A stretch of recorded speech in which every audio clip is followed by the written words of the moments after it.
네. 유안타증권의 유동원 글로벌 자산배분 본부장님 나왔습니다. 안녕하세요. 네, 안녕하십니까. 네, 오늘도 반갑습니다. 네. 환한 표정으로 또 네. 오늘 타이도 멋지게. 환한 네. 표정을 짓기가 좀 어렵지만 열심히 노력해 보겠습니다. 네, 어려운 시장이지만 그래서 더욱더 본부장님을 기다리는 청취자분들이 굉장히 많으실 것 같아요. 네. 일단 지금 FOMC 의사록 때문에 어제부터 지금 분위기가 굉장히 안 좋잖아요. 네, 그거부터 먼저 알겠습니다. 네, 그 얘기를 하기 짚어볼까요? 전에 네. 저도 이제 일부러 제가 옮겼잖아요, 그죠? 네, 같이 이제 할 그쵸. 거고 앞으로 매주 목요일 일부에서 찾아뵙도록 하겠습니다. 최대한 글로벌 시장에 대해서 좀 이해도를 높여드리도록 노력하고 이 과정을 통해서 투자를 하셔서 좋은 수익을 올리시길 진심으로 바라고요. 오늘 여기에 나와 있듯이 어쨌든 올해가 좀 지난주에도 나와서 말씀을 드렸지만 좀 1, 4분기, 2, 4분기, 3, 4분기는 좀 힘들다기보다도 그냥 변동성이 심한 장이라고 계속 말씀을 드렸고 네. 오히려 차라리 그런 모습이 나오는 게 장기적인 그림을 봐서는 더 좋다라고 말씀을 드렸었고 네. 만약에 그게 아니라 뭐 1월 달부터 엄청나게 빠르게 올라가는 장이 나왔고 그런 모습은 사실 거의 이제 거품하고 연결되기 때문에 그게 너무 심하게 일어나게 되면은 이 장이 얼마 남지 않은 장이 되는 거고 그러면 이제 내년이던 내년 초든 내년 하반기던 정말로 세게 부러지는 장이 나올 수도 있기 때문에 혹여나 지금 FOMC 미팅 때문에 어제 3.3% 나스닥 빠진 거 가지고 이미 벌써 시작된 게 아니냐라는 걱정을 하시는 분들한테는 그건 네. 아니다라고 말씀을 드리겠고 이건 제 개인적인 의견입니다만 네. 오히려 이렇게 1월 달에 좀 조정을 받아주는 게 천천히 좀 안정적으로 바닥을 다져가면서 상승을 하고 제법 큰 폭의 상승을 2023년에 할 수 있는 그런 어떤 전제 조건들을 만들어 줄 수 있으니까 우리는 오히려 그렇게 지금 보고 있습니다. 확률적으로 뭐 닷컴 버블의 재현이 일어날 수도 있을 거라는 걱정을 하긴 했었어요. 네. 왜 그러냐면 좀 이따 보여드릴 텐데 어떤 숫자들을 보고 있으면 그런 걱정을 했는데 역시나 미 연준이나 기본적으로 어떤 정부는 그런 거품, 붕괴 이걸 원하지 않잖아요. 네. 그래서 적절하게 어느 정도 거품을 쌓이는 걸 갖다 털어내 가면서 아주 견실하게 올라가는 시장을 만들어 줄 것 같다라는 생각은 합니다. 네. 자, 그래서 우선 저희가 이제 분기별로 봤었을 때 왜 그 1, 4분기, 2, 4분기, 3, 4분기 올해 좀 변동성이 있을 수밖에 없는 시장이다라고 말씀을 드렸냐면 근데 그렇다고 해서 미국 주식 같은 경우에는 어쨌든 그 양도세 내는 부분들이 있으시니까 굳이 팔았다가 샀다가 하는 거는 하지 말라고 말씀드렸고 네. 그 이유는 팔았다가 샀다가 하려면 조정폭이 20% 이상이면 제법 의미가 있는 행동이지만 그게 아니라 10% 정도밖에 조정을 안 받았다. 그러면은 팔았다가 샀다가 할 때 적절하게 타이밍을 잡기도 어렵고 그래서 그냥 연말이 플러스로 끝날 거라고 생각을 하신다면 이런 변동성 구간에서는 오히려 그냥 좀 더 자금을 더 투입하시는 게 더 맞다라고 말씀을 드리고 있습니다. 네. 어쨌든 1, 4분기부터 3, 4분기까지 어떤 변동성을 과거의 역사랑 똑같다고 얘기를 할 수는 없지만 그래도 우리는 항상 히스토리를 보고 또 지금은 어떻게 변하고 있는지를 보면서 얘기를 하는 거잖아요. 네. 그래서 어쨌든 과거의 70년 평균으로 보면 항상 가장 안 좋았던 수익률이 나왔던 안 좋다라는 게 뭐 엄청나게 마이너스라는 얘기는 아니고요. 가장 수익률이 안 좋았던 대통령 임기 기간 4년 동안에 평균적으로 봤었을 때 가장 안 좋았던 시기가 보통은 두 번째 해 지금이죠. 그래서 두 번째 해에 1분기, 2분기, 3분기입니다. 그래서 요때에 어떤 조정이 있고 나서 근데 다행인 건 뭐냐면 4, 4분기가 좋고요. 그 다음 분기가 좋고요. 또 그 다다음 분기가 좋습니다. 그래서 가장 4년 중에서 상승을 많이 하는 시기가 올해 4, 4분기부터 내년 2, 4분기까지 네. 그냥 과거의 평균을 낸 겁니다. 이게 꼭 이렇게 될 거란 얘기는 아니고요. 본부장님 저기 다이아몬드는 혹시 뭔가요? 네. 저거는? 죄송합니다. 이거는 percent of 타임 하이어니까 네. 예, 예. 그러니까 얼마나 그러니까 몇 퍼센트가 항상 상승을 했느냐는 예를 들어서 그러면 지난 뭐 몇십 년 동안의 역사가 있는데 그 중에 대통령이 막 있잖아요. 그럼 어떤 대통령이 80% 예를 들어 어떤 대통령의 두 번째 4쿼터는 90% 확률로 주가가 오른다 이런 네, 뜻인가요? 그런 뜻입니다. 네, 그래서 알겠습니다. 여기서 보면은 네. 뭐 50%뭐 이건 60%뭐 여기는 한 70% 여기는 네. 80% 여기 굉장히 높죠. 여기 이 두 분기가 그죠? 그럼 예를 들어 2분기 같은 경우도 확률이 50%가 넘으니까 그러네요. 오를 확률이 높긴 한데 빠지면 많이 빠졌다 뭐 이렇게 해석을 해야 되는 예, 건가요? 그렇죠. 절반은 상승했고 절반은 빠졌다. 네, 근데 이제 네. 평균적으로는 마이너스. 네, 네. 근데 사실 80% 넘는 숫자가 나올 때는 상당히 확률이 높겠죠. 네. 요 때는 그죠. 이 두 분기가. 예, 그래서 제가 볼 때는 어쨌든 올해 4, 4분기와 내년 1, 4분기의 상승률이 높을 확률이 여태까지 역사상 가장 높았다라고 보시면 되니까 네. 그래서 어쨌든 1, 4분기, 2, 4분기, 3, 4분기가 저는 오히려 좀 쉬어주는 모습을 보여주는 게 어떻게 보면은 부러지는 장이 안 나올 가능성이 높은 거죠. 네. 근데 오히려 막 원래는 보시면 확률적으로 그렇게 오르지 못하는 이 세 분기에 너무 많이 올라가 버리면 네. 예, 심지어 금리를 올리는 것까지 다 없애버리고 그냥 계속 상승을 하는 모습을 보여줘 버리면 이건 거품이 맞는 거잖아요. 그래서 네. 오히려 그런 모습이 안 나오기를 바랬고 지금 현재 이런 모습을 보고 있으면 오히려 투자자들 입장에서 미래가 앞으로 오를 거라는 생각을 가진다면 이것을 대하는 태도가 달라지죠. 만약에 엄청나게 빠질 거라고 생각을 하고 이걸 접근하면 지금 빨리 팔아야 돼요, 말아야 돼요, 어떻게 해야 돼요, 막 계속 이제 고민하게 되는 거고 스트레스를 엄청나게 받아들일 수가 있겠죠. 뭐 저 같은 입장에서는 현금을 좀 만들어 놓고 이제 언제 사야지 뭐 이런 케이스가 될 수 있으니까 네. 그렇게 뭐 보시는 게 더 좋을 것 같고요. 어쨌든 그 FOMC 관련해서는 어저께 오늘 아침 끝난 미국장이 왜 갑자기 남은 2시간 만에 이렇게 많이 빠졌냐. 네. 결국은 딱 하나입니다. 그러니까 우리가 이미 금리를 올릴 거라는 거는 알고 있었고, 그 다음에 테이퍼링을 3월달까지 끝낼 거라는 건 알고 있었고, 2, 4분기부터 금리를 올릴 거라는 것도 알고 있었고, 다른 건 뭐였냐면, 네, 그 대차대표 축소. 그렇죠. 양적으로 예. 긴축하겠다. 양적 요게 긴축. 이제, 네. 요게 이제 가장 이제 좀 큰 영향을 미쳤죠. 과거에 보면은 이제 테이퍼링 이게 축소 그 대차대표 축소가 들어가는 시기가 상당히 긴 기간 이후에 일어났던 현상이니까 네. 지금 뭐 바로 들어가는 건가? 뭐 이런 걱정을 그렇죠. 죄송합니다. 하게 되는 거죠. 그래서 그 부분이 좀 충격적으로 들어왔던 것 같고요. 근데 그렇게까지 얘기할 수 있다라는 것은 또 한 가지는 결국 그만큼 경기가 좋다라는 얘기니까. 그렇지. 네, 네. 그래서 그런 부분도 좀 감안을 하셔야 될 것 같습니다. 자, 그러면 이게 이제 지금 어쨌든 간에 또 지난주에 왔었을 때 그때 각도기님께서 질문을 하셨던 때에 이제 대답했던 부분이 뭐였냐면 박종현 네, 같이 얘기했던 게 뭐였냐면 중간 선거인데 네. 중요한 건 이 중간 선거가 지금 정답이 없으니까 무슨 얘기냐면 공화당이 이길 확률이 높다라는 거죠. 그렇게 되면은 대통령과 예, 그렇죠. 반대되는 당이 어쨌든 그 실세를 얻게 되면 결국은 정책적으로 통과되는 게 어렵잖아요. 그러면은 일관성이 없는 어떤 정책이라면 당연히 시장이 좀 흔들릴 수 있다라는 생각을 갖게 되는 거잖아요. 그래서 과거 미국의 중간 선거 기간 평균 상승률을 보더라도 안 그래도 상승률이 없어요. 예, 보시면은 연초부터 중간 선거일까지의 이 구간에 그러니까 지금으로 따지면 1월 1일부터 오는 11월 8일까지 네. 이것도 이제 과거 히스토리입니다. 똑같다는 얘기는 절대 아니고요. 또 말씀을 드립니다만 평균입니다.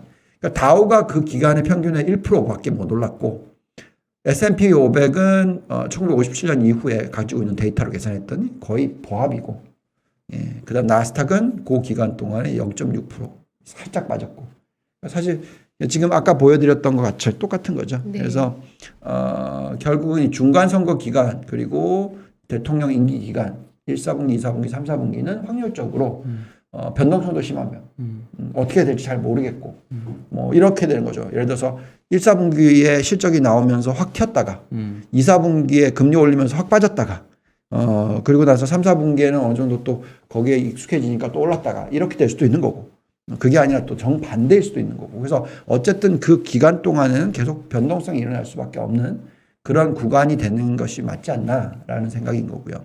그다음에 중간 선거 하나 궁금한 게 네.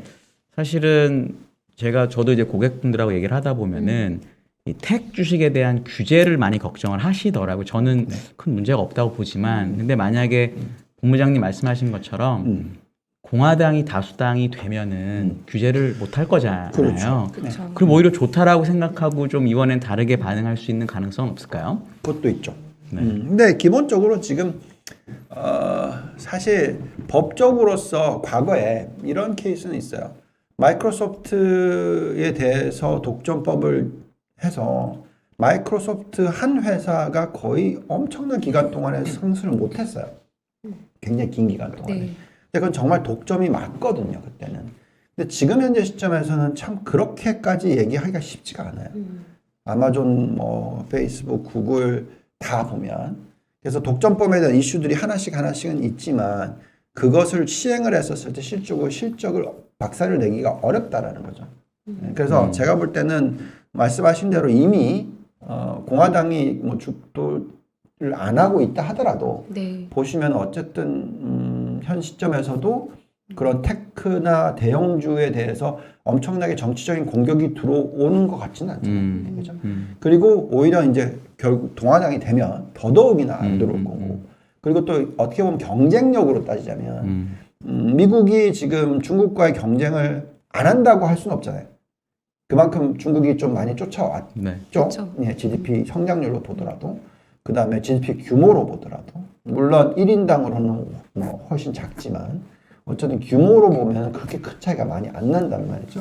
그렇기 때문에 가장 지금 경쟁력이 있는 애들을 갖다가 공격을 자체적으로 해버리면 지금 열심히 중국에 있는 가장 경쟁력이 있는 애들을 공격을 해놨는데 그렇죠. 그건 바보짓이잖아요. 예, 그래서 그거는 서로 보면서 판단을 할 거고 저는 미국의 정치인들이 상당히 놀랍다고 저는 생각하거든요. 그래서 거기서 항상 근본적으로 쌓여 있는 건 뭐냐면 경제에 대해서, 자본시장에 대해서 엄청나게 중요하게 생각하는 게 어느 당이든 간에 그건 확실히 인정을 해야 되니까 우리나라는 잘 모르겠지만 죄송합니다. 네, 정치적으로 주식시장이 잘 되는지 안 되는지에 대한 건 잘 모르겠으나 과거 제가 30년 본 결과로는 잘 모르겠으나 미국만큼은 어쨌든 자본시장이 너무나 중요하죠. 왜요? 그만큼 많은 국민들이 주식을 하고 있고 또 주식이 어떻게 보면 시장의 꽃이라는 게 미국의 자본시장인데 그래서 그런 부분을 생각한다 말씀하신 대로 네. 오히려 성장주들이나 테크주들에 대해서는 저는 크게 걱정을 안 하고 있다라고 네. 말씀을 드릴게요. 특히 금리가 올라가는 구간에서는 또 더더욱이나 이런 성장주 중에서도 현금 흐름이 좋은 회사들만큼은 계속 들고 계셔야 된다고 얘기를 하고 있습니다. 네. 자, 그래서 이제 올해 제가 첫 투자 레터를 쓰면서 저희 고객들한테 이제 보낸 것 중에서 제 미국의 시장에 대한 전망이 어떠냐라고 질문하시는 분들한테 이제 이렇게 보여드렸어요. 올해 연말에는 아마도 5,100포인트 정도를 돌파를 할 정도만 본다. 그러면 7%잖아요. 네. 작년도 S&P가 27% 올랐습니다. 굉장히 낮춰 잡은 거죠, 사실. 4분의 1쯤 오르는 거네요. 네, 그렇죠. 그리고 또 최악의 시나리오로 봤었을 때 2, 4분기에 지금 현재 지수 3% 빠지기 전입니다. 죄송합니다. 계산했을 때 한 6.5% 정도 빠질 수 있는 rum이 보인다 정도였어요. 네. 그래서 최악의 시나리오로 봤었을 때는 4,470 정도 이렇게 얘기를 하고 있었고요.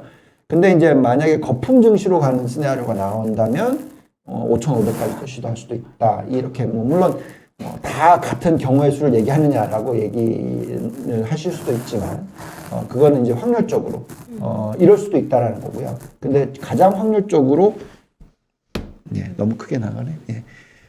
확률적으로 가장 높게 보는 가장 확률이 높다고 생각하는 거는 5,100포인트 정도. 7% 정도 연말이 되면 될 거다라는 생각이고요. 1분기, 2분기, 3, 4분기에 좀 쉬면 4, 4분기에 제법 수익이 들어오는 4, 4분기가 되지 않을까. 뭐 여러 가지 이유 때문에 그렇습니다. 그 부분에 있어서는 좀 더 자세하게 말씀을 드릴게요. 네. 자, 결국은 이제 이 국채 금리가 원래 컨센서스가 2022년 말에 1.73%의 도달이었어요. 네. 원래. 그렇죠. 예. 근데 지금 벌써 1.7로 올라가 버린 거죠. 예. 네. 이미 올라가 버린 거죠. 네. 그러니까 당연히 시장은 조정을 그쵸. 받는 거고요. 근데 저는 그렇게 쉽게 2% 위로 뚫고 3% 가고 뭐 이런 시나리오가 나올 거라 생각하지는 않습니다. 네. 왜냐하면 그만큼 인플레이션 숫자가 하반기로 가면 갈수록 하향 안정화 될 거라고 약해질 생각을 거다. 하고 네. 있기 때문에 물론 많은 분들은 뭐 here to stay 인플레이션이다라고들 얘기를 하시지만 저는 그렇게까지는 보고 있지 않고요. 결국 이제 우리가 보고 있는 거는 이제 장단기 금리 차인데 네. 지금 재밌는 모습은 이렇게 이제 장기 금리가 올라가 버리잖아요. 네. 그러면 더 이상 장단기 금리 차가 축소가 안 돼요. 음. 오히려 축소가 안 되는 모습이 더 낫습니다. 왜냐하면 장단기 금리 차가 완전히 축소가 돼서 0.2% 밑으로 떨어지고 네. 정말로 마이너스까지 가버리면 그때의 금융위기가 오죠. 금융위기 또는 뭐 엄청나게 센 부러지는 장이 오거든요. 그래서 오히려 이렇게 지금 장기금리가 살짝 올라가면서 오히려 장단기 금리 차가 안정을 1% 미만에서 찾는 모습을 보여주는 것이 오히려 보면은 하락했다가 또 다시 올라갈 수 있는 그런 여력을 준다라고 생각하고 있고요.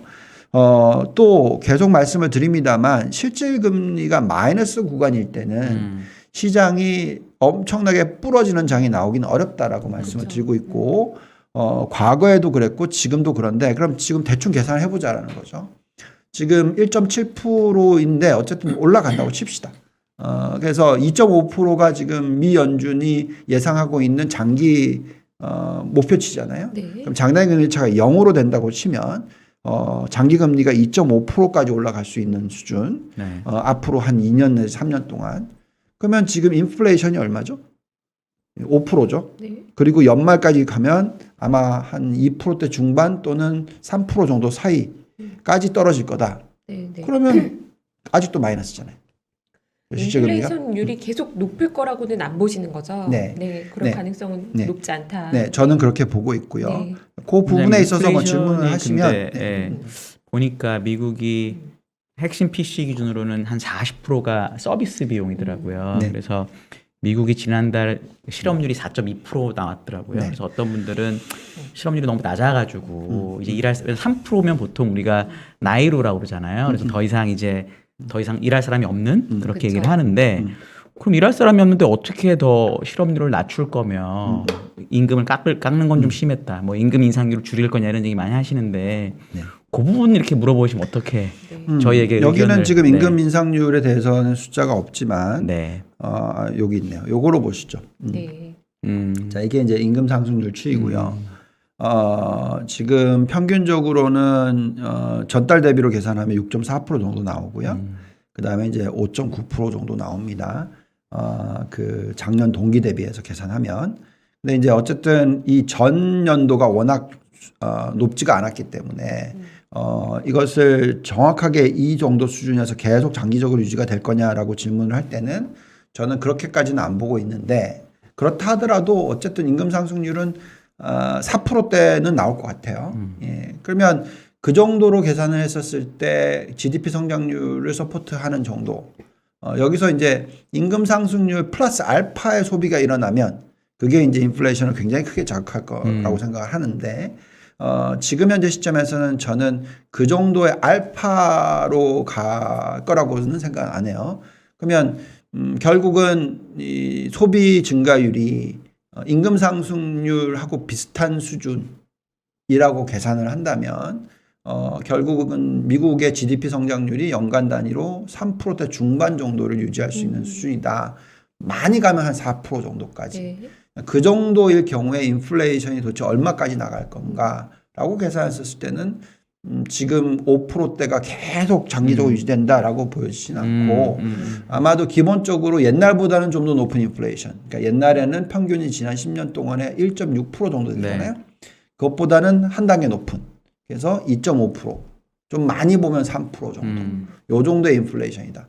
그러면 인플레이션 상승률 플러스 실질 GDP 성장률 더하면 명목상으로는 거의 6, 7%가 나오는 거잖아요. 그래서 그 정도가 딱 맞다. 지금 저희가 계산한 숫자상으로는. 그렇다는 것은 주식시장이 안 좋다라고 볼 수가 없죠. 네. 예. 저는 그렇게 지금 생각하고 있습니다. 네.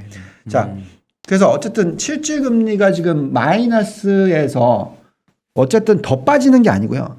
이게 계속 올라가서 어느 시점이냐 이제 실질금리가 싹 이제 플러스 전환될 때 그것이 나오고 나서의 어떤 이제 시장이 끝나는 장이 나올 수도 있다는 건데 그 시기가 아무리 잡아도 제가 볼 때는 2024년까지는 안 나타날 거라고 생각하는 거고 물론 인플레이션이 아주 많이 빠져서 네, 갑자기 2% 미만으로 떨어지고 미 연준금리가 2.5%까지 올라간다 뭐 이러면 좀 다른 얘기가 되겠죠.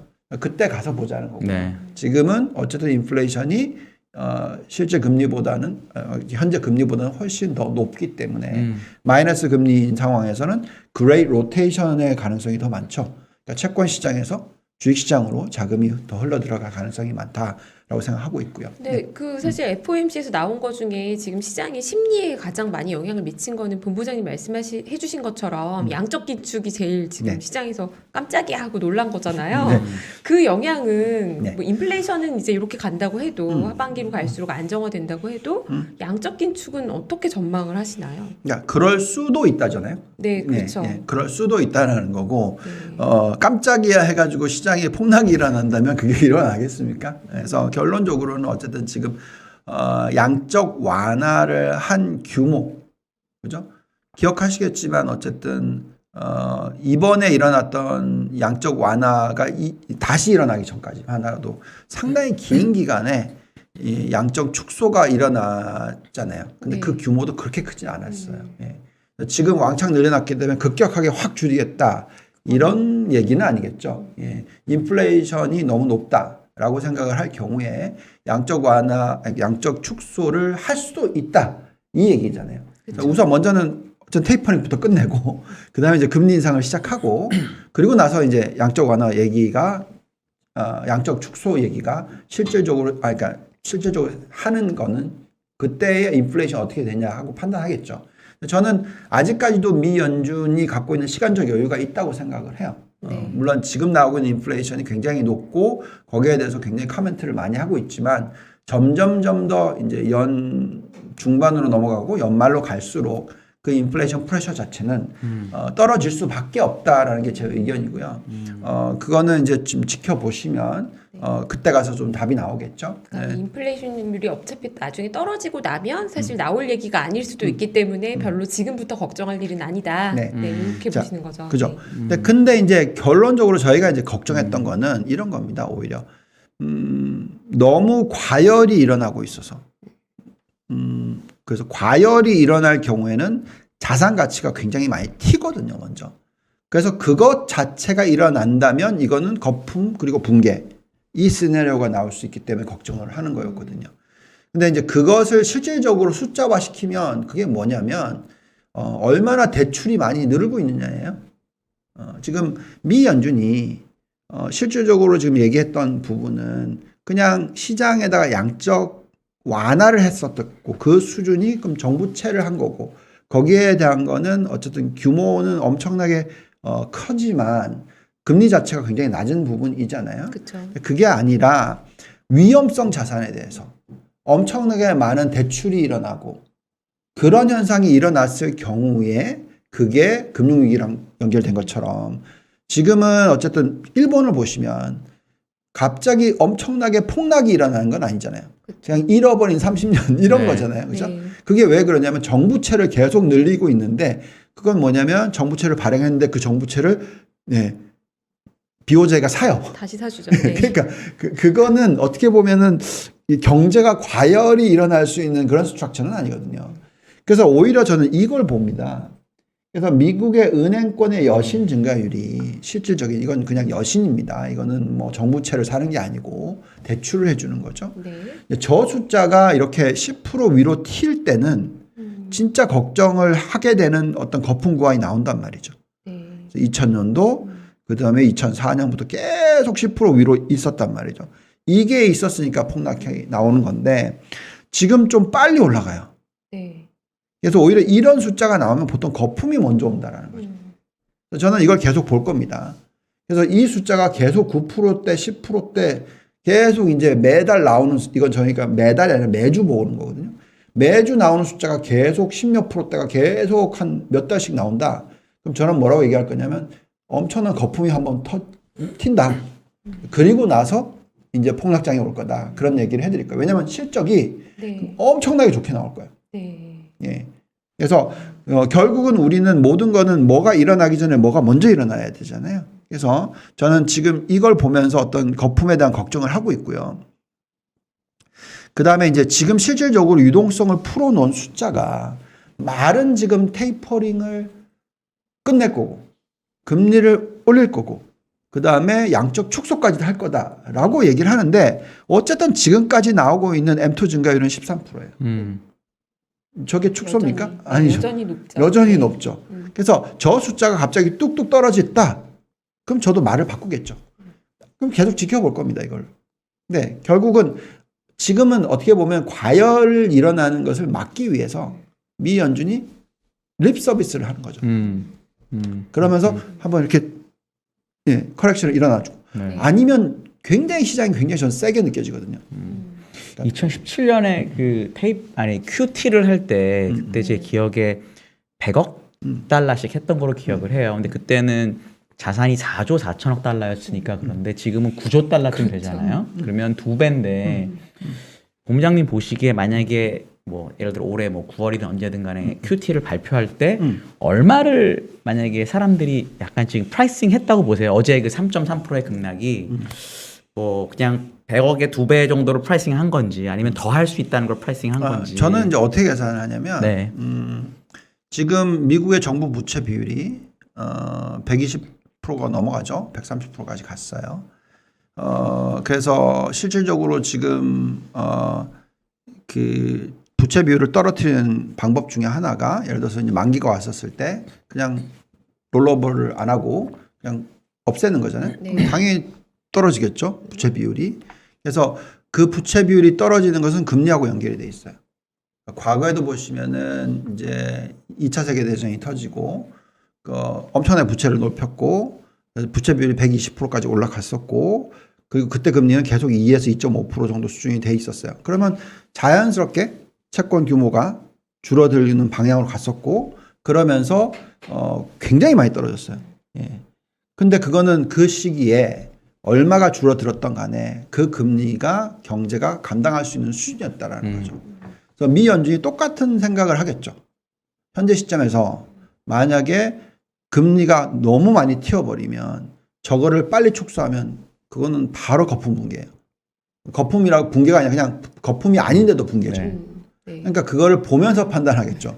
금리가 지금 이렇게 갑자기 확 1.7%까지 올라가 버렸는데 여기다 대놓고 어느 바보가 중앙은행이 갑자기 그걸 롤오버를 안 시키겠어요. 그러니까 제가 볼 땐 그건 아니라고 생각하고요. 그래서 그거는 계속해서 지켜보면서 시장이 얼마나 과열됐고 그거에 대해서 어떤 식으로 정책을 써야 될지를 계속 보는 거겠죠. 걔네들은 숫자를 계속 들여다보고 있는 거 아닌가. 우리도 계속 들여다보면서 얘기를 하는 거잖아요. 그래서 저는 지금은 어떻게 보면 너무 시장이 생각보다 세니까 네. 예, 솔직히 말해서 그리고 게다가 대출 증가율이 저렇게 빨리 튀어오르니까 당연히 쿨다운 시켜야 된다고 생각하는 거니까 그런 서비스를 하는 거겠죠. 예. 근데 이제 그게 아니라 말씀하신 대로 금리가 너무 많이 치고 올라가 버렸고 장기 금리가 뭐 이런 상황에서는 진짜 어느 정도 빨리 축소를 해야 될지 부분에 있어서는 못 하죠. 그거는 이제 뻔히 보이는 어떻게 보면 큰 붕괴 시장이 나오는 거고 그러면 그거는 글쎄요. 예, 어떤 시대가 올지 지금 상상이 잘 안 가거든요. 예, 네. 예, 그래서 저는 그것까지는 아직은 걱정을 안 하고 있고요. 어쨌든 여기에 나오고 있는 숫자로서 판단을 하자라는 얘기를 해드리고 있습니다. 자, 그래서 어쨌든 13%고요. 이 M2 증가율이 13%이기 때문에 이 증가율로 가지고 계산을 해보면 저희는 이제 어떤 숫자가 나오냐면 그러니까 올해 연말까지 한 S&P 한 5,100 아까 처음 보여드렸던 거 좀 비슷한 숫자가 나와요. 그래서 유동성 숫자로 계산을 하면 M2로 계산했을 때 한 5,100이 연말일 것 같다라고 생각이고, 근데 너무 과열적인 계산이다. 예를 들어서 M2가 여전히 10% 증가한다. 연말까지. 네. 그럼 그 10% 증가한 것까지 집어넣고 계산하면 이런 숫자가 나온단 말이죠. 너무 많죠. 네. 네, 그래서 이게 과열인 거죠. 그래서 앞으로 어떻게 M2가 변하는지를 보면서 또 판단을 해도 된다. 네. 네, 그렇게 생각하시면 될 것 같습니다. 자, 그 다음에 저는 이걸 보고 있으면 이런 생각을 해요. 정말 거품이 나올 수도 있는데 제대로 정말 어떻게 보면 미친 거품이 나올 수도 있는데 이런 생각을 하게 되는데 네. 그게 참 컨트롤을 잘하고 있다는 생각은 들긴 합니다. 그러니까 지금 현재 시점에서 예대율이 59%예요. 네. 예, 60%밖에 안 됩니다. 그래서 엄청나게 많은 은행권의 자산이 어디에 가 있느냐? 정부채에 가 있어요. 네. 네. 그래서 그게 사실 과열을 일으키지 않는 현상 중에 하나죠. 예. 네. 오히려 이 숫자가 확 튀었다. 그러면 저는 시장은 미쳐버릴 거고 엄청나게 큰 거품이 일어나고 그런 현상이 일어날 수도 있다라는 오히려 생각을 하고 있고요. 그래서 이 숫자도 계속 지켜볼 겁니다. 지금 본부장님 보시기에는 지금이 거품하고는 거리가 아주 멀다라고 보시는 거죠, 지금. 네, 그렇죠. 네. 펀더멘탈적으로 보면 그런데요. 근데 이제 다만 지금 계속 인플레이션 때문에 걱정을 한 거잖아요. 네. 이런 변곡점이랄까요? 갑자기 이제 급락하고 이런 일이 발생한 배경 자체가 연준이 강한 기조로 바뀐 매파적인 기조로 바뀐 이유 자체가 인플레이션이었기 때문에 본부장님께서는 그래도 하반기로 갈수록 인플레이션 둔화된다라고 보시지만 그러면은 임금은 안 오르더라도 또 여기 영향을 미치는 다른 요인들이 또 많지 않나요? 우리 에너지 인플레이션에 가격, 주택 대해서 가격, 네. 우리가 이제 인플레이션에 대해서는 여러 가지 이슈를 가지고 얘기를 해왔죠. 네. 흔히 말하는 코스트 푸시 인플레이션, 그러니까 비용의 증가에 대한 인플레이션, 그리고 디맨드 풀 인플레이션. 근데 이제 우리가 지금 얘기하고 있는 건 디맨드 풀 인플레이션이 임금 상승률하고 연결이 돼 있고, 결론적으로 임금 상승률이 연간 단위로 4% 정도는 앞으로 계속 유지가 될 거다라고 생각을 한다면, 당연히 인플레이션이 2%보다는 훨씬 높게 나오는 그런 시대가 지금 계속 이어질 수 있다라는 거고요. 자, 근데 그게 나쁜 인플레이션이냐? 저는 그렇게 보지는 않고 있고, 2% 이상의 인플레이션이 나오는 게 오히려 더 좋다. 과거에는 계속 2% 미만의 1.6% 인플레이션이 나왔기 때문에 어떻게 보면 지금 여기에 이런 현상까지 온 거고, 그래서 그 부분은 그렇고, 그럼 이제 코스트 푸시 인플레이션 부분에 있어서는, 결국은 에너지 가격, 그 다음에 원자재 가격, 이런 부분들인데, 결국 이게 어떻게 보면 이제 병목 현상 얘기를 많이 하잖아요. 공급망 차질 얘기 많이 했죠. 네. 근데 이제 그게 코로나19가 사라졌을 때 네. 어떻게 될 거냐. 그 다음에 실질적으로 어느 정도의 에너지 소비가 지금 늘어나고 있느냐. 그 다음에 어느 정도가 정치적인 이슈냐. 우크라이나, 러시아 이슈냐. 그 다음에 지금 유럽의 전력난 이슈냐. 그리고 결국은 그걸 해결하는 방법이 석유 쪽과 이런 탄소 배출 쪽이 아니면 원자력으로 가려는 모습이 나오고 여기에 또 천연가스 쪽으로 가는 부분까지도 나오면 제가 볼 때는 과거처럼 어떤 오일 쇼크 일어났던 막 급등해서 $100, $150 뭐 이런 거는 거의 아닐 거라고 보고 있고 결국 지금 $80 수준의 유가가 어느 정도 보면은 여태까지 일어나고 있는 임금 상승률과 수요를 적절하게 반영한 정도 수준이다. 그래서 여기서 추가적으로 막 튀어 올라가면 이건 걱정을 하겠지만 네. 지금 현재 시점에서는 그렇게까지는 걱정하지 않고 있고 결국은 인플레이션이 한 2.5에서 3% 정도의 장기 안정화되지 않을까. 그 정도로 좀 보고 있는 거죠. 예. 근데 지금 얘기 말씀을 드리는 거는 근데도 왜 거품이 안 일어나느냐. 거품이 일어나긴 어렵냐. 그래서 1, 4분기, 2, 4분기, 3, 4분기는 계속 확인 작업이 들어갈 거고 따라서 시장이 변동성은 일어날 거고 그래서 이럴 때는 빠질 때 사는 거죠. 어제같이 3% 빠질 때 사는 거고 절대로 올라갈 때 살 필요는 없다라는 거고 앞으로 9개월 정도는 계속 그 얘기를 해드리는 거고 네. 왜 그렇게 얘기를 해드리는 거냐면 여기에 지금 이 나와 있는 net profit margin이라는 숫자가 있죠. 이게 뭐냐면 순이익 마진율이에요. 네. 이건 이제 팩셋에서 S&P 500 기업들에 대한 숫자입니다. 네. 왜 11월 달에 시장이 괜찮았었냐면 이 숫자 그러니까 3, 4분기의 순이익 마진율이에요. 네. 12.9%가 나왔어요. 어쨌든 떨어지긴 떨어졌죠. 네. 그렇지만 시장이 좋았어요. 왜냐하면 원래 예상치가 12.1%였단 말이죠. 근데 왜 그러면 13.1에서 12.1%일 거라고 예상을 했냐? 이 인플레이션 이슈 때문에 그래요. 코스트가 더 많이 올라갔고 PPI가 더 많이 올라갔는데 CPI는 덜 올라갔으니 그 갭 때문에 그렇게 될 거다라고 했는데 이건 윗단이에요, 윗단. 네. 예. 근데 밑단으로 갔더니 아니죠. 네. 12.9%가 나왔으니까 그건 무슨 얘기냐면 생산성 향상이 일어났다. 임금 상승률이 있었지만 그것보다도 더 매출 증가율이 더 높았고 결국 실질적인 마진 축소 현상은 적었다라는 거예요. 근데 이제 이걸 지금으로 또 보면 4, 4분기에 대한 예측치는 또 떨어질 거라고 생각해요. 또 1%포인트 정도 떨어질 거라고 생각을 해요. 뭐 이 숫자가 확인이 언제 되냐? 14일부터 됩니다. 네.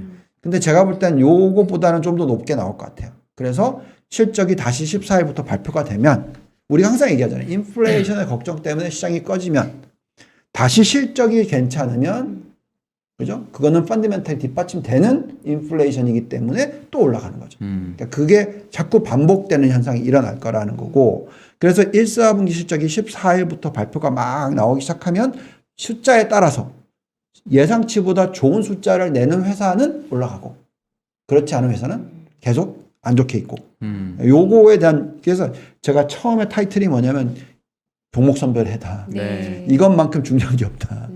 자, 그 다음에 좀 더 길게 봤었을 때 이 숫자를 보고 있으면 좀 걱정이 되거든요.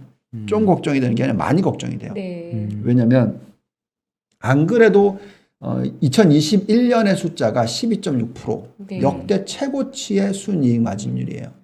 근데 아까 보면은 2, 4분기에서 3, 4분기 떨어질 걸 예상했고 4, 4분기 떨어질 걸 예상을 했는데 지금 실질적으로 연간 단위로 올해의 예측치는 12.8이에요. 연간 수치는 컨센서스가 내려간 적이 없나요? 아니면 내려갔는데도 저 정도인 건가요? 네. 네. 이거는 뭐 보통 이제 들어가기 시작하면서 더 자세히 보니까 네. 12.8%라는 것은 이미 높은 거죠. 그렇죠. 예, 상당히 높은 거죠. 예, 그래서 요 12.8%가 무슨 얘기를 하고 있는 거냐면 매출 증가율 한 8%대, 그다음에 순이익 증가율 한 9%대 요거란 말이죠. 네. 예. 근데 그게 12.8이 아니라 떨어져서 12.5가 나왔다. 뭐 아니면 12가 나왔다. 그럼 그걸 10% 깎아야죠. 그 사이에 좀 출렁임이 있을 수밖에 있겠죠. 없겠네요. 있죠. 네. 그래서 1, 4분기는 너무 낮게 예측을 하고 있기 때문에 좋기 때문에 괜찮을지 몰라도 네. 2, 4분기는 지금 너무 높게 보고 있으니 인플레이션까지 감안하면 네. 근데 결국 그런 것들이 출렁임을 만들어주는 게 2, 4분기에 1, 4분기 실적이 나올 때 그죠? 그럼 4월 내년 4월 내년 4월 올해 4월 그 다음에 또 플러스 3 7월 요때가 계속 변동성이 있는 장이 나올 거고 근데 이제 제가 생각하는 거는 인플레이션은 그때부터 떨어지기 시작해서 연말이 됐었을 때는 얼마까지 떨어질 거냐 2.6%까지 떨어진다면 네. 또 다시 영업 마진율이 올라가는 현상이 나올 수가 있는 거죠. 네. 자, 그러면 이제 그때는 또 예상치보다 더 좋은 숫자가 나오기 시작하니까 또 그때 땡길 수 있는 게 그래서 말씀드린 게 4, 4분기의 미국 시장 그 다음에 내년 1, 4분기의 미국 시장은 좋을 수 있다. 예. 그래서 지금 쭉 시나리오를 그려보면 어떻게 지금 예측이 되고 있고 시장이 뭘 반영을 하고 있고 어떻게 나갈지를 계속 지금 판단을 해야 되는 거죠. 그래서 지금은 소홀하게 보시면 안 돼요. 네. 아니, 만약에 1분기 이제 1월 말에 실적 발표하잖아요. 네. 그러면은 미국 회사들은 대부분 이제 올해 연간 가이던스를 줄 거거든요. 그 연간 가이던스를 주고 나면 저 숫자 혹시 어떻게 될 것 같으세요? 12.8. 빠지겠죠. 빠질 거라 보세요.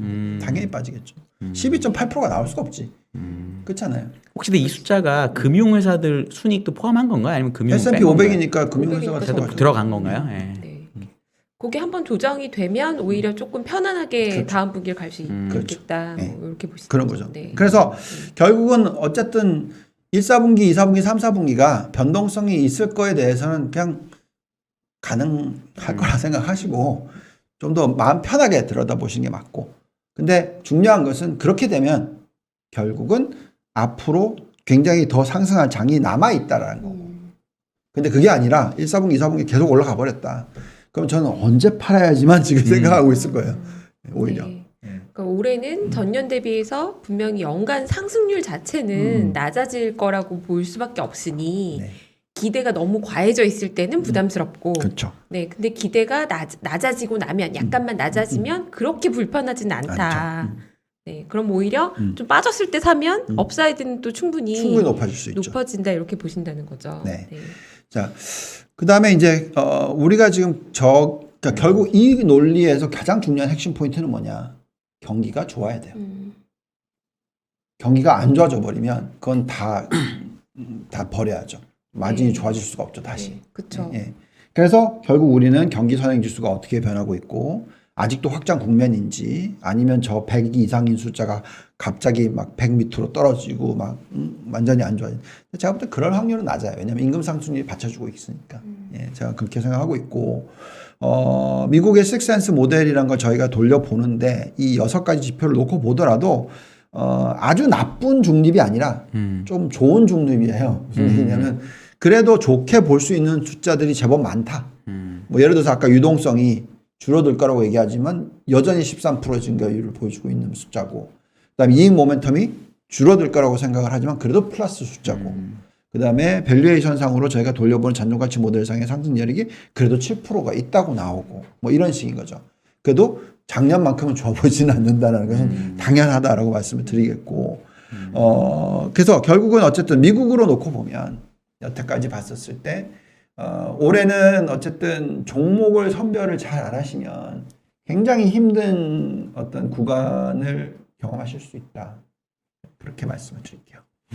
자, 그 다음에 중국 부분에 있어서는 오히려 이제 중국이 좀 더 저는 이제 마음 편하게 볼 수 있는 거죠. 오히려 이미 많이 빠졌고, 네, 기대도 별로 기대도 이제 높지 별로 않고, 없고, 네.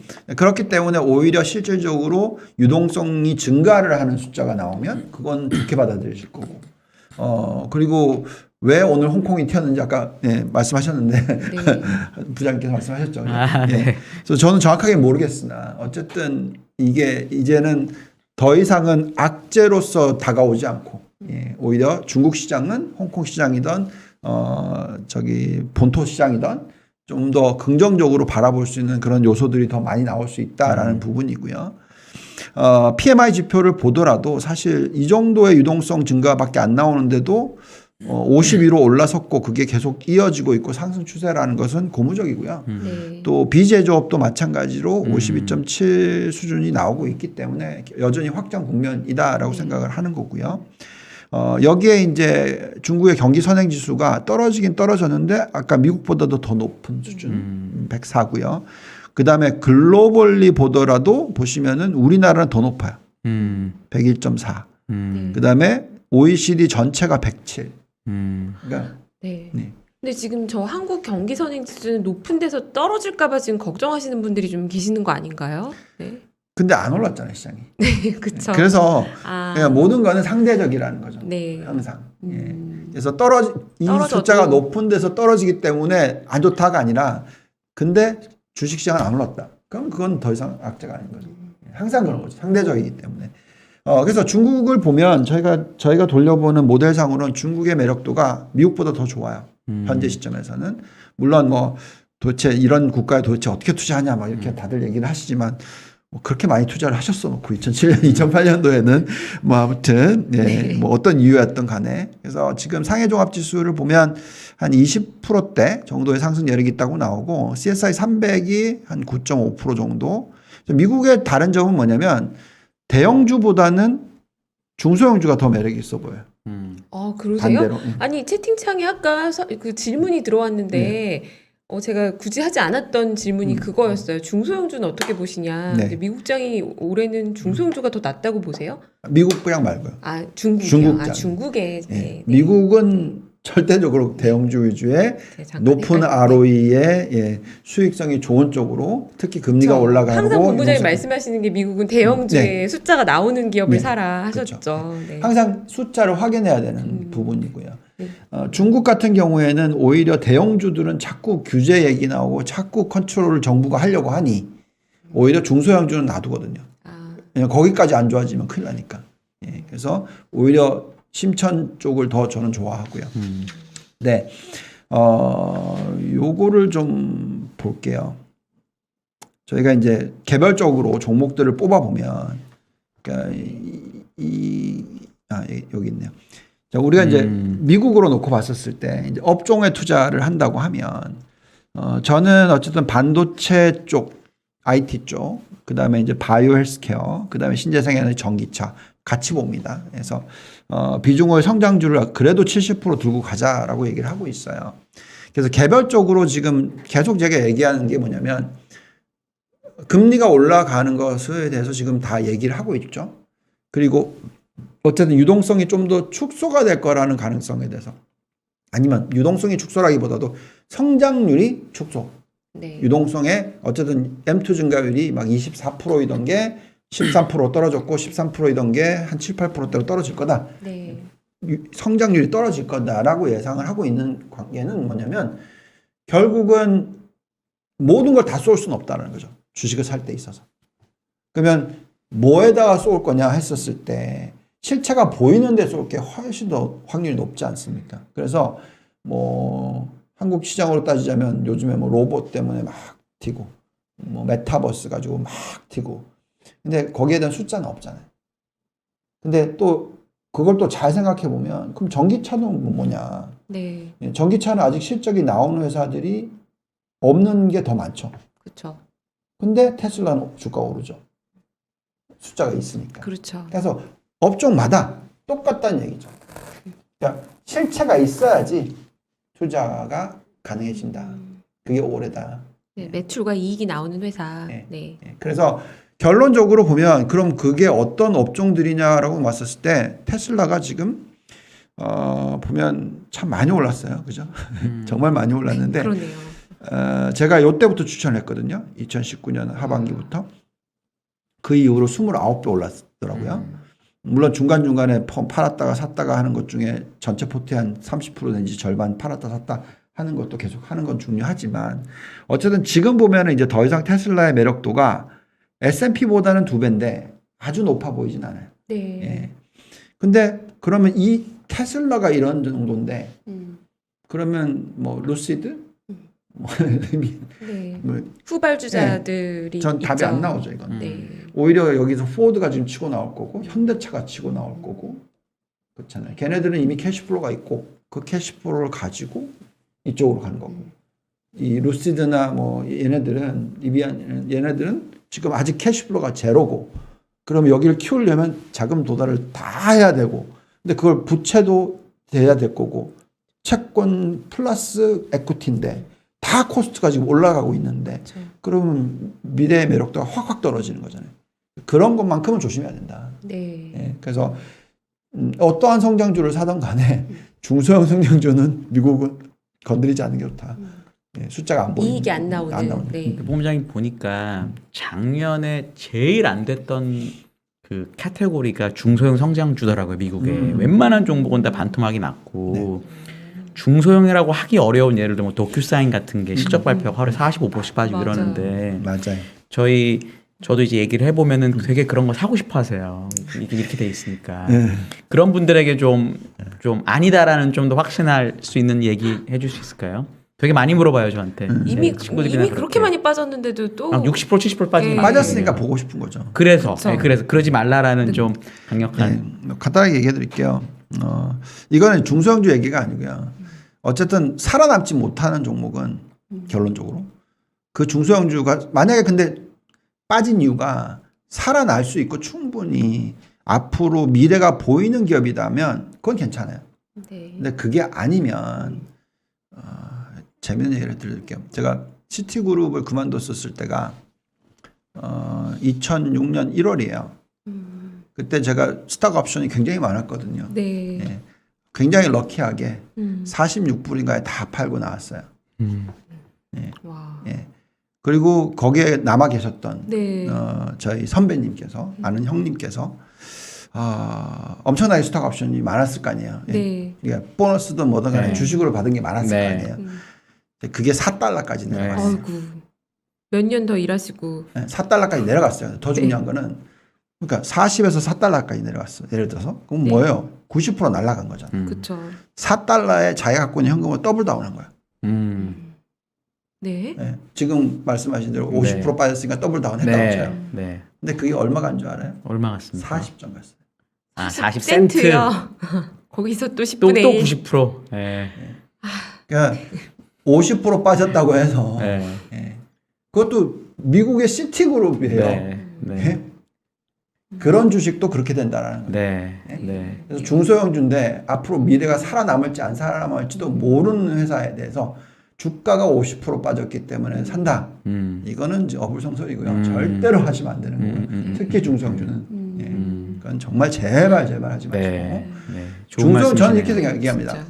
포트폴리오를 구성을 할 때 중소형주를 아무리 좋게 보고 아무리 제가 작년 하반기 때 그 얘기 했거든요. 중소형 좋아 보인다. 근데 그럼 얼마까지 사야 되냐? 20%. 더 이상은 내가 아무리 좋게 보더라도 내 네. 포트폴리오에서 20% 이상을 중소형주를 두고 가는 것만큼은 리스크가 높은 게 없어요. 네. 본부장님의 그러면 추천 대표 관심 업종은 어느 쪽에 우리가 그럼 관심을 가지면 좋을까요? 네, 그래서 저는 어쨌든 전기차에 대해서 나쁘게 보지 않아요. 네. 근데 전기차 중에서도 실적이 있는, 실적이 뒷받침되는. 네. 그래서 뭐 중국의 전기차들이 많이 빠졌잖아요, 지금. 근데 걔네들이 지금 매출이 없나요? 그렇지 않거든요. 그래서 그런 종목들, 뭐 BYD라든지, 뭐 니오라든지 네. 들여다 봐야 될 것 같고. 그 다음에 이제 미국에 보면 파카라는 저기 트럭, 전기 트럭. 이쪽 상당히 매력 있어 보이고. 그 다음에 전기차는 당연히 배터리가 중요하죠. 네. 그래서 이제 관련된 LIT랑 ETF가 있고요. 뭐 이런, 그러니까 전기차로는 그렇게 보고 있고요. 네. 그 다음에 뭐 당연히 이제 금융주로 보면 금융주도 금리가 올라가는 추세니까 저는 포트폴리오에 한 8% 정도 들고 가라고 얘기하고 있거든요. 네. 그 중에서 보면 뭐 ETF로 그냥 사셔도 되고 아니면 가장 좋아 보이는 건 골드만삭스랑 JP 모간 체이스 정도로 보여지고요. 네. 또 아까 이제 반도체 이것만큼은 그냥 저는 이제 이렇게 얘기를 해요. 머리 아프고 복잡하고 그러면 제가 70%를 성장주를 들고 가라 그랬잖아요. 그 70%의 절반 35% 30% 이상을 그냥 반도체 갖고 와라. 아, 네. 네. 반도체는 많이 올랐어요. 연복리로 37%씩 올랐습니다. 작년에도 46.5% 네. 올랐지만 저희가 계산하는 걸로는 이 종목들을 다 들여다보거든요. 브로드컴, 퀄컴, 엔비디아, 인텔, AMD 뭐 아무튼 다 들여다봅니다. 다 들여다봤었을 때 다 매력이 있어요. 어느 정도로 매력이 있는지를 전체 섹터로 보면은 정말 높게 나와요. 예, 뭐 이건 뭐 믿거나 말거나인데 이건 제가 보고 있는 숫자고요. 이런 하는 엄청난데요? 네. 네, 이런 SMH도 마찬가지고 이 안에서 종목이 이렇게 있는데 쭉 있는데 마찬가지입니다. 예, 이런 숫자들이 나옵니다. 그래서 저는 반도체만큼은 뭐 작년에도 이 얘기를 했다가 반도체 안 좋다고 삼성이나 SK 때문에 하이닉스 때문에 많은 야단을 맞았지만 뭐 그거는 솔직히 좀 이상하다고 생각을 하는데 네. 물론 마이크론도 그렇지만 근데 마이크론이 지금 어저께 빠지기 전에 네. 요 뉴스 네. 때문에 최고치를 찍었었어요. 98달러. 네. 빠지기 전에 95달러, 96달러 고점이었거든요. 쭉 빠졌다가 지금 다 돌리고 플러스. 거기서 이제 시장이 안 좋아서 빠져는 거고. 근데 지금 SK 하이닉스를 보면 15만 1,000원 갔다가 9만 원대 내려왔다가 이제 겨우 12만 네. 5천 원이란 말이죠. 이거 어디 갔어요, 이게. 네. 네, 아무튼 뭐 그런 상황이에요. 그래서 어쨌든 반도체는 저는 계속 좋게 보고 있고요. 심지어 메모리 쪽도 당연히 좋게 보고 있다 말씀을 드리겠고. 네. 그 다음에 이제 또 보고 있는 게 이제 바이오 헬스케어인데 바이오 헬스케어는 한국은 정말 어려워요. 힘들어요.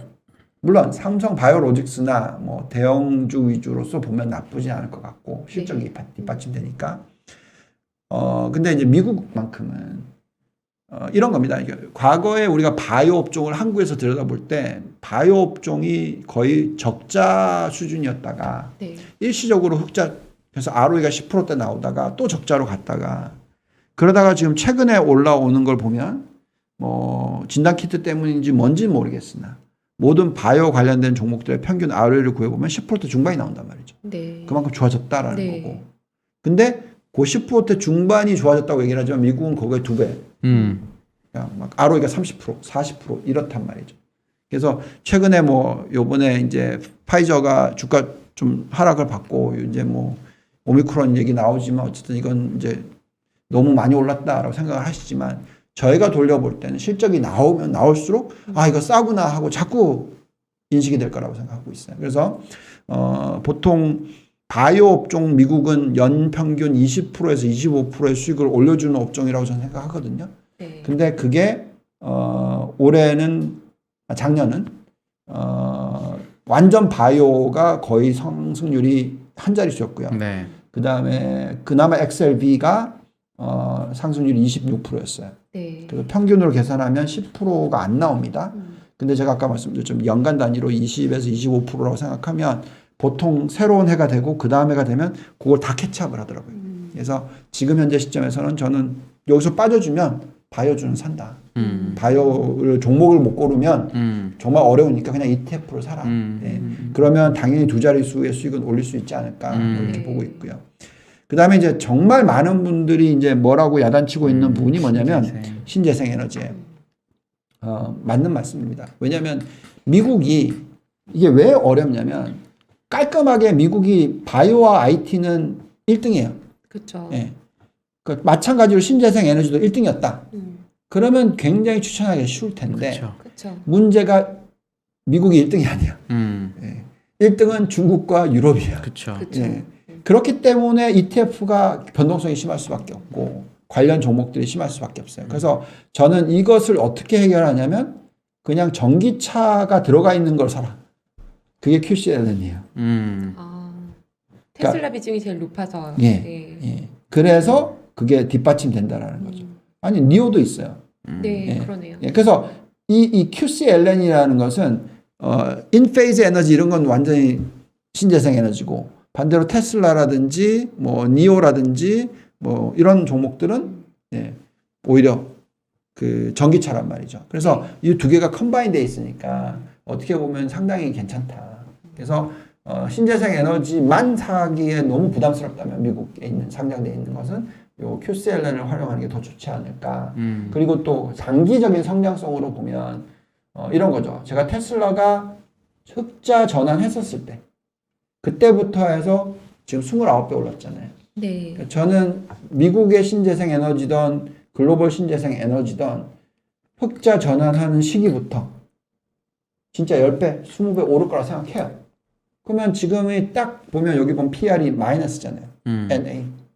요게 올해부터 플러스 전환할 수 있는 확률이 높다라고 생각한다면 그 타이밍을 잘 잡아서 들어가면 굉장히 높은 수익을 올리는 타이밍이 또 오지 않을까. 앞으로 1년, 2년, 3년 요 구간을 보면 그게 그냥 10%, 20% 오르는 게 끝나는 게 아니라 막 100%, 200%, 300% 이런 또 장이 오지 않을까. 왜냐하면 이 신재생 에너지가 작년 하반기부터 올해 1사분기까지, 재작년 하반기부터 작년 1사분기까지 거의 평균적으로 400% 올랐단 말이죠.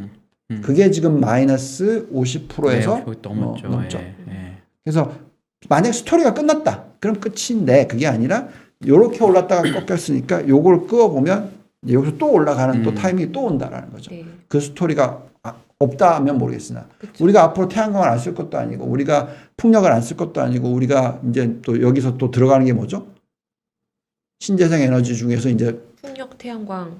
네. 그다음에 이제 원자력까지 집어넣잖아요. 이제 네. 이제는 여기는 원자력은 없어 보이긴 하지만 네. 그러니까 네. 그런 얘기를 하잖아요. 근데 이제는 또 들어갈 거예요. 왜냐하면 그 크라이테리아가 바뀌면 ETF라는 것은 어디에 뭐가 크라이테리아가 들어가냐에 서 종목을 실기 시작하니까 네. 변하잖아요. 그래서 제가 판단하기에는 그런 식으로 좀 변화가 계속 ETF라는 것은 일어나니까 ETF가 그래서 좋은 거잖아요.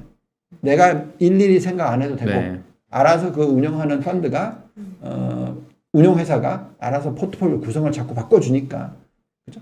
그래서 그 미래는 상당히 뭐 크다면 물론 예, 따라다니면서 야단치시는 분들이 계신데 신재생 에너지에 대해서 근데 한 가지 좀 이해해 주실 분은 신재생 에너지에 대해서는 벌써 2년 전부터 얘기했던 얘기니까 실질적으로 변동성이 심한 건 어쩔 수 없습니다. 이게 모든 신성장 업종은 그럴 수밖에 없다라고 생각을 하시면 좋겠고요. 네, 그래서 쭉 뭐 설명을 드렸습니다. 어떤 업종이 좋을지.